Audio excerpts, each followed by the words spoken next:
Today we'll be looking at spring traps, simple mechanical traps with a lot of versatility. A spring trap only has three main parts: the trigger, the spring, and the launch pad. The way the trap works is by housing coiled springs under compression. When activated, it launches whatever is on the launch pad into the air. Typically, the trigger for the trap is a pressure plate, but it can be triggered in a number of other ways just as easily. For our examples, we'll be looking at the pressure plate trigger specifically, but a tripwire, arcane eye, magic seal, or any other triggering mechanism would work the same way since they don't change the trap's effect.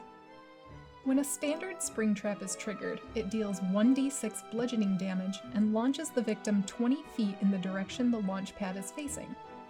If the player collides with anything before moving the full 20 feet, they then take an additional 1d6 bludgeoning damage.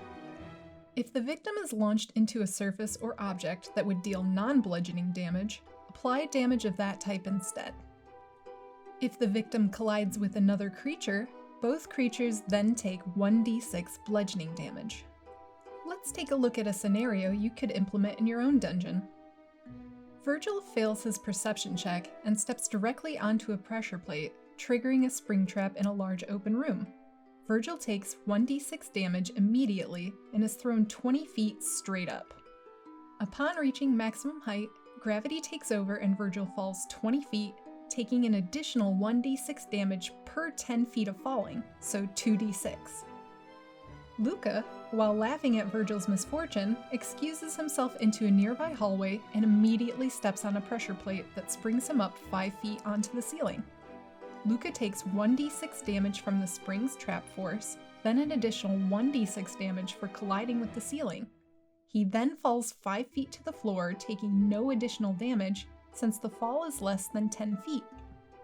Rhea, seeing her friends get hurt and in no hurry to copy them, immediately backs out of the room and steps directly onto a pressure plate that was missed on entrance. She takes 1d6 bludgeoning damage as she is launched into the air, stopping after traveling 10 feet upwards into spikes on the ceiling. She then takes 2d10 piercing damage, which, coincidentally, is the same damage taken from a spiked pit trap.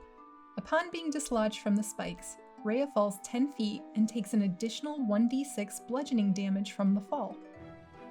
So as we've shown, spring traps can be simple, fun, and punishing. It's laughably easy to severely injure your players with these traps, so it's critical that you think about exactly how much damage you'll be dealing to them. If you're looking to change things up and take these traps a step further, put them on walls, angle the floor, and throw your players all over the room. If you're feeling particularly cruel, you can even string several of these traps together and bounce your players around the room. No matter how you use spring traps, it's sure to be a surprise to your players. Try launching a few characters and see if you can shake any of their loot loose. If you're interested in more traps or other Dungeon Master advice, check out our other videos. You can find more advice at masterthedungeon.com. If you liked this video, please like and subscribe or consider supporting us on Patreon. Happy DMing!